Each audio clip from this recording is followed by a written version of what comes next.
In Germany, results are pouring in from vote counts in a crucial election to decide the new chancellor and the new government for Europe's biggest democracy.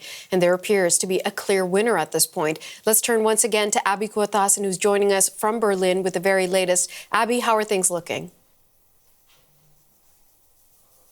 Natasha, I don't know about you, but I took political science and journalism in university to avoid doing math. But here we are. Let's have a look at these early results and some of the Tetris that might need to happen for the next coalition government to be formed. The early results do show that Germany will have a conservative chancellor in Friedrich Merz. And that's because his conservative coalition has picked up 29% of the national vote.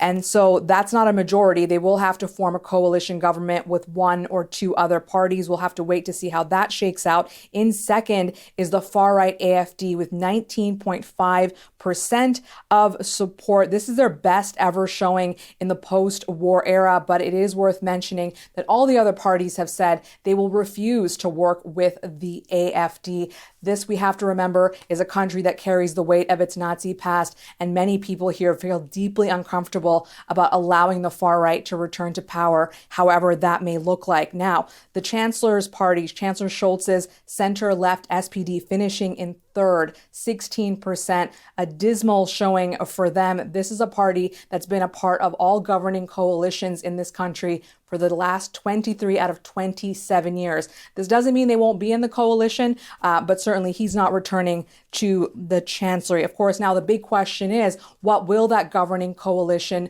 look like and how stable will it be? I spoke to an analyst here in Berlin, Thu Nguyen, about this. Here's what she had to say.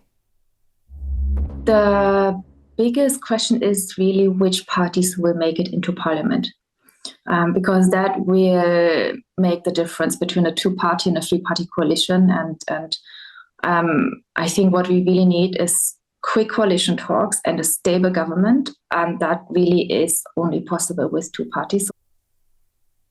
Now, when things are so fragmented, we do want to look at some of the smaller parties. So if we throw up that chart again, you see that the FDP, that's the Liberal Party, they have 4.9% support. In Germany, a party needs 5%. They have to hit that threshold to be able to enter parliament. If they fail to do so, and another far left party, which is the BSW, also fails to enter parliament because they don't hit that 5% threshold, it's entirely possible that Merz's party and Scholz's party team up, and that's enough to form a two-party coalition, which of course would be much more stable than a three-party coalition, as Ms. Nguyen just outlined. And this is probably what the rest of Europe wants to see. They want to see a strong Berlin because there's so many challenges that they have to face together, Natasha.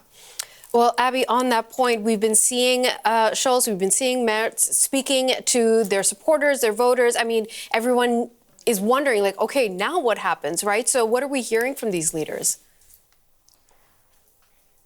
Yeah, we've already heard from both of them. It was pretty quick, right? Merz speaking just a short while ago, he said, "We won."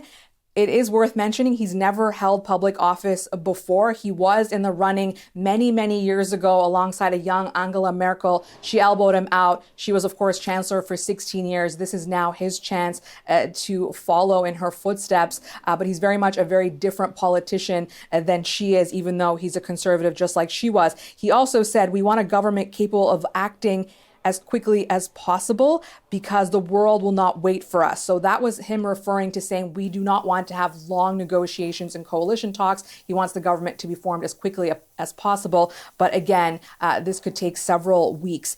We also heard from the outgoing Chancellor, Olaf Scholz. He said this is a bitter election result. He did take responsibility. He said last time around when we won, I took responsibility. This time, when it hasn't gone so well, I take responsibility once again. He congratulated Merz.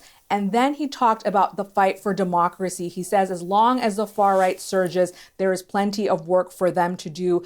He was pretty despondent about the success of the AfD. Now, it is worth mentioning both of these leaders have said they will continue to support Ukraine. So if Scholz's party ends up in that coalition government with Merz, we know that that support will continue. But Merz has also said he's prepared to do more. He wants Germany to have more of a role on not only the European stage, but the world stage. And of course, this is absolutely critical given the combative nature of the White House and also the fact that peace negotiations have begun without European actors. And certainly that is a major concern here in Germany as well, Natasha. Abby Kutas in Berlin. Thank you, Abby.